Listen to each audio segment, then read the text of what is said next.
We'll be back to you. I want to get some expert analysis on this right now. David Katz joins us, he's CEO of Global Security Group. He's a former DEA senior special agent. Welcome. What stands out from your experience about this investigation in its early hours as we get more information? Hi, and thank you for having me. Certainly this is a motivated individual. I mean, last night was in the 30s.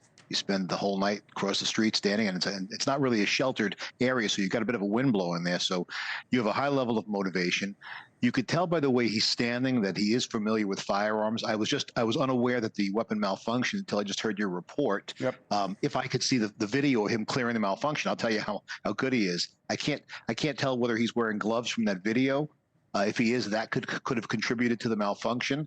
But this is somebody who has some training, who clearly planned his escape very, very well. And I mean, I think it's too early to say whether it's a professional hit in the sense that the individual was hired, but this person that definitely knew what he was about. A couple of things. Those are the pictures there. Guys, if we switch it to the tablet side, I can highlight a few of the things that Davey is pointing out. So there's the first photos we got.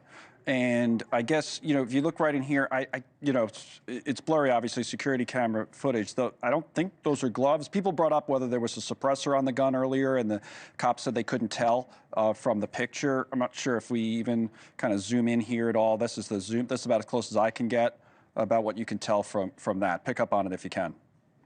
Yeah, I mean, it is blurry. I can't tell whether it's a suppressor or not. It's tough because, you know, the background right behind it is the same color as the slide of the weapon, so that kind of contributes to the confusion. So that's tough to tell, you know, whether it was a suppressor or not. I mean, people always say silencer. There's no such thing as a silencer. As you said, it suppresses the sound. So that'd be interesting because they're regulated. Some states you can get them, but you have to have a tax stamp for that. People make their own, but that's pretty interesting. If we could bring the map up for a moment, I just, you know, in terms of how he gets away there, I mentioned right at the top, this is Midtown Manhattan, you know, from the wide view.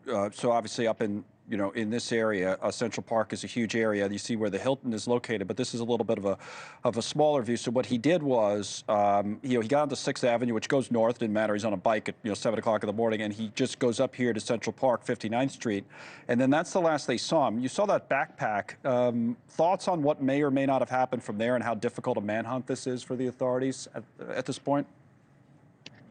Guy's no dummy. So they have a report of the dropped phone. I mean, that could be a burner phone. It could be a red herring.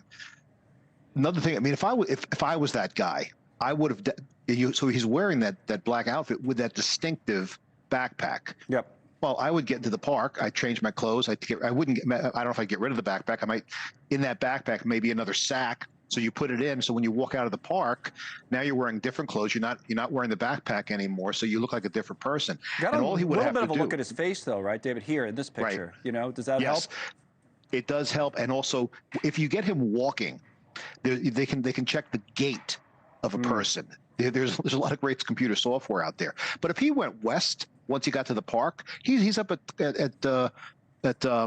you know, the hub right by actually right by Columbus Circle. You can get right off. Yeah, Columbus Circle. You can get basically any subway you want. But even if you got off, you know, just got out of the park, the Upper West Side or anywhere, at that point, if they don't know who he is, you can get an Uber or anything, right? Because they don't know who they're looking for, what they're tracking.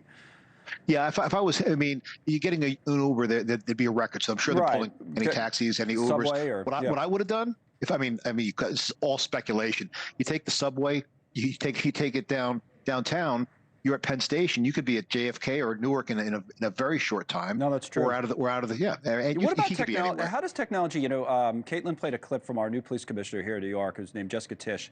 She, you know, I don't know how much it matters, but where she started at the NYPD years ago, before she was a commissioner, she was in charge of the tech. Yeah, she was the deputy commissioner in charge of information technology. She was the one who put in place a lot of the tech they use. So how does that come into play in an investigation like this? We have pretty good tech here in New York, from what I'm told.